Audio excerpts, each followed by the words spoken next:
ہندوستان بر صغیر کے حالات اور اسلامی سلطنتوں سے قدر مختلف ہے۔ یہاں پہلی صدی میں اسلام آ گیا، یہ ہندو علاقہ ہے۔ یہ جو سری لنکا ہے، یہاں عرب تاجروں کے ذریعے سے یمن سے جو آتے تھے بحری جہاز، ان کی تبلیغ سے یہاں اسلام آ گیا، اور یہاں کا جو راجہ تھا وہ تو مسلمان نہیں تھا، لیکن عوام الناس میں اسلام آ گیا۔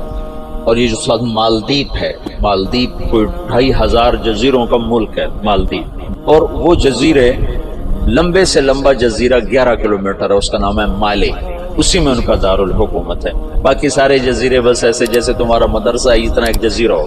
تو یہ ان جزائر سے ایک قافلہ جا رہا تھا، اس میں یہاں کچھ عرب قبائل آباد ہو گئے تھے، تو ایک قافلہ بحری جہاز پر سری لنکا کے بادشاہ نے تحفے تحائف ولید بن عبد الملک کو دیے، ان سے دوستی لگانا چاہتا تھا۔ تو جب یہ کراچی کے قریب گزرا بحیرہ عرب سے، تو تیبل یہ دریائے سندھ کے کنارے تھا، تو وہاں سندھ کے ڈاکوؤں نے بحری جہاز پہ حملہ کیا اور قافلہ بھی لوٹ لیا، اور عورتوں کو بھی قید کر لیا، مردوں کو کچھ قتل ہو گئے۔ تو ایک عورت پکاری، یا للحجاج یا للحجاج یا للحجاج۔ عروج کے دور میں فاسق کیسے ایمان والا تھا۔ تو کچھ جو لوگ انہوں نے مال لوٹنے کے بعد کچھ لوگ چھوڑ دیے تھے، تو یہ لٹا پٹا قافلہ جب پہنچا عراق میں تو حجاج کو ملا، اور انہوں نے کہا کہ ایک بہن نے کہا تھا یا للحجاج، تو وہ کھڑا ہو گیا اپنے کرسی سے، کہ لبیک یا اخت الاسلام، لبیک یا اخت الاسلام، لبیک یا اخت الاسلام، اور کہا میرے اوپر حرام ہے بیوی بھی اور بستر پہ سونا بھی، جب تک میں اس بہن کی مدد میں کو نہ پہنچوں۔ ایک جس کے بارے میں اللہ کے نبی کا کہنا ہے کہ بنو ثقیف میں ایک مبیر ہو، ایک صفاق ہو، فاسق ترین انسان غیرت ایمانی سے ایسا بھرا ہوا ہے کہ میرے اوپر بیوی حرام ہے، میرے اوپر بستر پہ سونا حرام ہے، جب تک میں اس بہن کی مدد کو نہ پہنچوں۔ اور اس نے اسی وقت ایک لشکر تیار کیا، عبید اللہ بن نبحان رحمت اللہ علیہ کو امیر بنایا، اور ان کو 3000 کا لشکر، 4000 کا لشکر دے کے روانہ کیا۔ وہ لشکر شکست کھا گیا اور عبید اللہ شہید ہو گیا۔ پھر اس نے دوسرا لشکر روانہ کیا، قتیل بن طفہ رحمت اللہ علیہ کی سرکردگی میں، وہ بھی شہید ہو گیا، اور دونوں لشکروں کو شکست ہو گیا۔ پھر اس نے شامی قبائل جو عرب کے قبائل جو شام میں آباد تھے، ان کا عراقیوں سے بڑا مختلف مزاج تھا، تو اس نے ولید بن عبد الملک سے اجازت چاہی کہ مجھے سندھ پہ حملے کے لیے شام سے لشکر، اور میرا خزانہ ختم ہے، مجھے پیسے بھی دیں۔ تو ولید نے کہا میں یہ محاذ نہیں کھول سکتا، ابھی ترکستان میں محاذ کھلا ہوا ہے، شمالی افریقہ میں محاذ کھلا ہوا ہے، چین کی طرف محاذ کھلا ہوا ہے، میں چوتھا محاذ نہیں کھول سکتا۔ تو حجاج نے کہا جتنا پیسہ مجھے دو کے قرضہ ہے، اور میں یہ دگنا کر کے بیت المال میں واپس کروں۔ تو شامیوں کا 4000 کا لشکر تیار، اور اس کا اپنا سگا بھتیجا تھا محمد بن قاسم، اور حجاج نے اپنی بیٹی زبیدہ اس کے نکاح میں دی ہوئی تھی، اس کو منتخب کیا، اور اس کو 12000 کا لشکر دے کے روانہ کیا، اور باقی جو ساز و سامان تھا وہ سمندر کے ذریعے سے بھیجا، اور ہر 3 دن کے بعد اس کے پاس خبر آتی تھی۔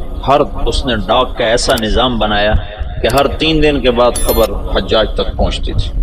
اس طرح راستے میں چوکیاں قائم کی، اور پورے جنگ کا نقشہ حجاج بصرے میں بیٹھ کے خود کنٹرول کر رہا تھا۔ تو یہ بدھوں کا شہر تھا، جو دیبل تھا نا بدھوں کا، تو اس میں ایک بڑا گنبد تھا، اس کے اوپر ایک جھنڈا تھا۔ تو ان کا یہ عقیدہ تھا جب تک یہ جھنڈا نہیں گرتا اس سے شہر کو شکست نہیں ہو سکتی۔ تو مسلمانوں نے زور لگا لیا، حجاج بن یوسف نے ایک توپ بھیجی تھی، توپ منجنیق، پتھر پھینکنے والی، وہ اتنی بڑی تھی اس کو 500 آدمی کھینچتے تھے، تو اس کو بحری جہاز پہ بھیجا تھا۔ تو وہ نصب تھی، اور توپ اس گنبد پہ نشانہ نہیں فٹ ہو رہا تھا۔ 10 دن 12 دن 15 دن گزر گئے، گولے جاتے تھے، گنبد پہ نہیں لگتے تھے۔ تو حجاج بن یوسف نے وہاں سے خط لکھا کہ اس توپ کا زاویہ 1 درجہ نیچے کر کے فائر کرو، 1 درجہ نیچے کر۔ اور محمد بن قاسم اس دن خود توپ پر آئے، ان کا آج میں خود پھینکوں گا۔ تو محمد بن قاسم نے خود اس کو کھینچ کے جو پھینکا تو پہلا ہی پتھر جا کے جھنڈے پہ لگا اور گنبد پہ لگا اور گنبد ٹوٹا تو شہر والوں نے ہتھیار پھینک دیے۔ یہ 90 ہجری کی بات بتا رہا ہوں، 90 ہجری میں اسلام کا پہلا داخلہ ہے فاتحانہ۔ ویسے تو سری لنکا ہندوستان کا حصہ تھا، وہاں اسلام پھیل چکا تھا دعوت کے ذریعے، لیکن فاتحانہ انداز میں جو مسلمان بر صغیر میں داخل ہوئے ہیں تو محمد بن قاسم رحمۃ اللہ علیہ اس کا ذریعہ بنے اور دیبل فتح ہوا ہے۔ پورا ہندوستان 2 حصوں میں تقسیم تھا، ہند اور سندھ۔ سندھ یہ نہیں جو آج ہے، یہ سندھ بمبئی تک تھا اور دیپال پور تک اور ادھر سے بمبئی تک، یہ ایک پورا علاقہ تھا، باقی ہند الگ علاقہ تھا۔ راجہ داہر اس سارے کا بادشاہ تھا۔ راجہ داہر ایک دفعہ بیٹھا تھا تو ایک نجومی آیا، تو اس کی بہن بھی ساتھ بیٹھی تھی، تو اس کی بہن نے اپنا ہاتھ دکھا دیا نجومی کو کہ میرا ہاتھ دکھا۔ نجومی نے کہا یہ لڑکی آئندہ سندھ کے بادشاہ کی بیوی بنے گی۔ تو راجہ داہر پریشان ہو گیا، یہ میرے گھر میں میرا دشمن پیدا ہو رہا ہے۔ تو اس نے اپنے وزیر کو بلایا، کہنے لگا نجومی نے کہا ہے کہ یہ میری جو بہن ہے یہ سندھ کے بادشاہ کی بیگم بنے گی۔ تو وزیر نے کہا تو خود شادی کر لے، قصہ ہی ختم۔ میں نے کہا بے غیرت مجھے کروائے گا، ساری دنیا کیا کہے گی بہن سے شادی کر لی۔ تو وزیر چپ ہو گیا۔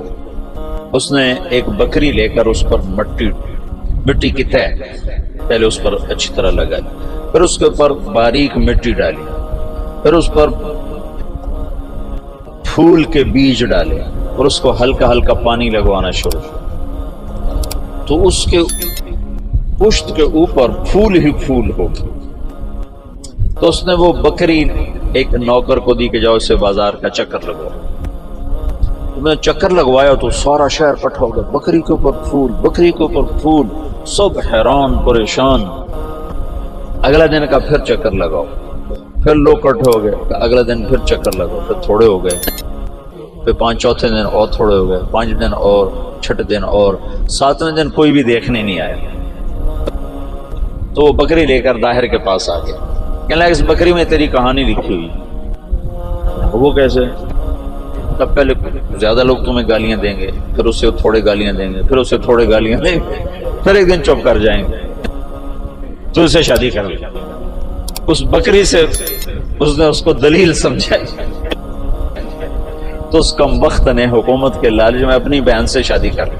حالانکہ ہندو بھی بڑے غیور، بڑے غیرت والے، یہ راجپوتوں کی تاریخ ہے، بہت غیور لوگ ہوتے تھے۔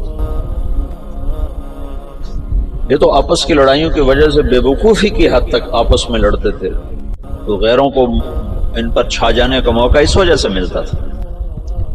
تو وہ اس نے اپنی بہن سے شادی کر لی۔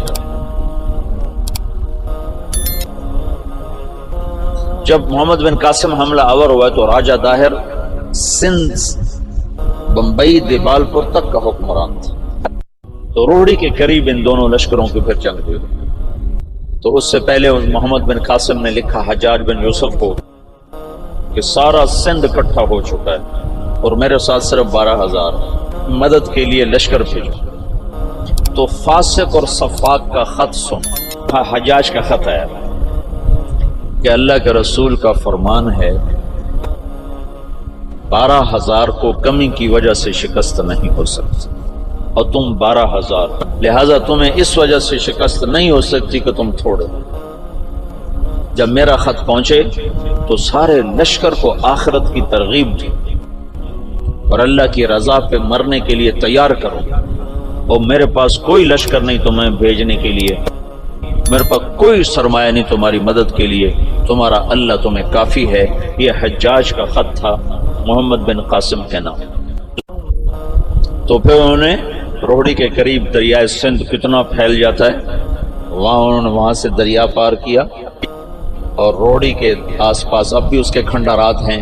یہ خوفناک جنگ لڑی گئی جس میں راجہ داہر قتل ہوا، اور اللہ تعالیٰ نے مسلمانوں کو فتح دی، اور محمد بن قاسم ملتان تک 92 ہجری میں 90 میں داخل ہوا، 92 میں 2 برس کے بعد ملتان پہنچا، اور اس کے حسن سلوک سے لوگوں ہندوؤں نے جو مسلمان نہیں ہوئے تھے انہوں نے محمد بن قاسم کے بت بنائے اور اس کی پرستش کرتے رہے۔